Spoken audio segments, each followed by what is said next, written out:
Why is it that some people seem to attract wealth effortlessly, while others spend a lifetime chasing it, and still end up with empty pockets? You might say it's luck, or opportunity, or maybe that life just isn't fair. But what if the truth goes deeper? What if poverty isn't only a condition of the wallet, but a condition of the mind? Because when you strip away the noise, the reason the poor stay poor has less to do with money itself, and more to do with how we think about it. This is the hidden psychology of money, and it shapes our choices long before we ever hold a paycheck. Every person carries a story about money, a script written by childhood. For some, it's a story of comfort and control. For others, it's a story of chaos and scarcity. When you grow up seeing money as something that's never enough, your brain adapts. It learns to survive, not to plan. This is what psychologists call the scarcity mindset. A mental tunnel vision that blocks out everything but the next bill, the next meal, the next crisis. You don't think about investing in 5 years. You think about making it through Friday. And the cruel irony is, the brain becomes addicted to that stress. Because survival feels like progress, even when it isn't. When you live in that loop long enough, it rewires your sense of normal. And without realizing it, scarcity becomes your comfort zone. You begin to believe that struggle is part of life. That being behind is just how it's supposed to be. This cycle of dependence, exhaustion, and control isn't new. It's as old as money itself. In the late 1800s, coal miners in the U.S. were paid in company scrip, not real cash. They could only spend it in company-owned stores, where prices were inflated and debt was constant. It was called the truck system. The result: workers were trapped, free in name, enslaved in debt. Fast forward a century. Today we call it credit. We buy what we can't afford, with money we don't have, to impress people we don't even know, and then wonder why freedom feels like a luxury. Debt isn't just financial. It's psychological. It gives you a dopamine hit, the illusion of control. But every swipe, every loan, every installment plan, quietly transfers power away from you, and toward the system that profits off your impatience. Meanwhile, the wealthy play a different game. They use debt to build, not to consume. They borrow for assets, property, business, equity, while the poor borrow for pleasure or survival. One turns debt into leverage. The other turns debt into chains. Scarcity isn't just about not having enough. It's about feeling like you'll never have enough. It shrinks your vision. It makes you trade tomorrow for today, again and again. When the poor get a little extra, a bonus, a tax refund, a small windfall, the brain seeks relief. It spends.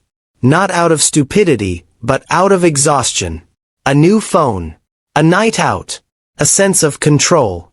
It feels like winning, for a moment, but the relief fades, and the cycle restarts.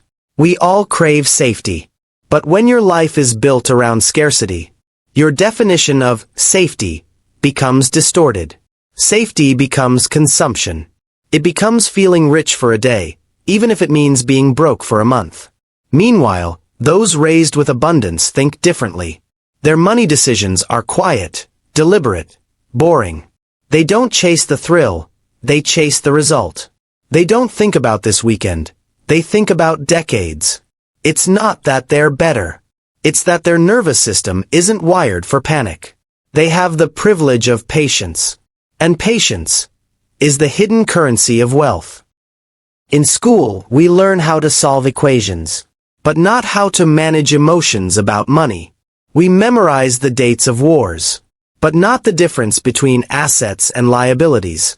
The truth is, financial literacy is the modern survival skill no one teaches.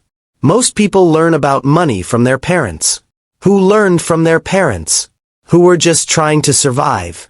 And so, what gets passed down isn't knowledge, it's fear.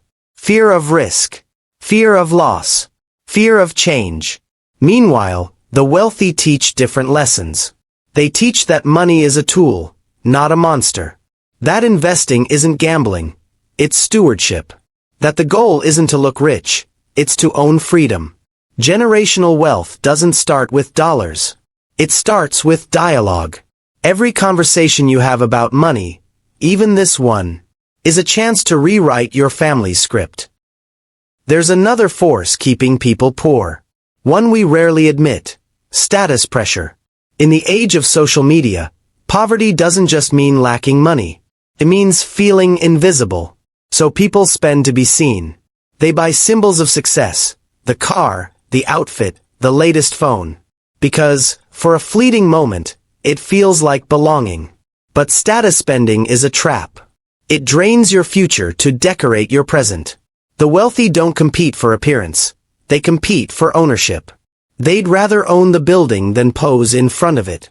But when you've been told your worth depends on what you show, ownership feels invisible, and invisibility feels unbearable. So the cycle continues, not out of vanity, but out of pain. The need to matter. The need to be enough. So how do you break a cycle this deep? You start by naming it. When you see money not as an enemy or idol, but as energy, something that flows where attention goes, you begin to reclaim control. You start to question your reflexes. Do I want this, or do I want relief? Am I spending because it matters, or because I'm tired? That's how awareness begins. And awareness is the seed of freedom. Every small choice, saving instead of splurging, learning instead of scrolling, is a rebellion against the system that profits from your distraction. It's not about perfection. It's about direction. Because you don't need $1 million to start thinking like the wealthy. You just need a mindset that sees beyond today. The poor stay poor when they keep repeating someone else's story.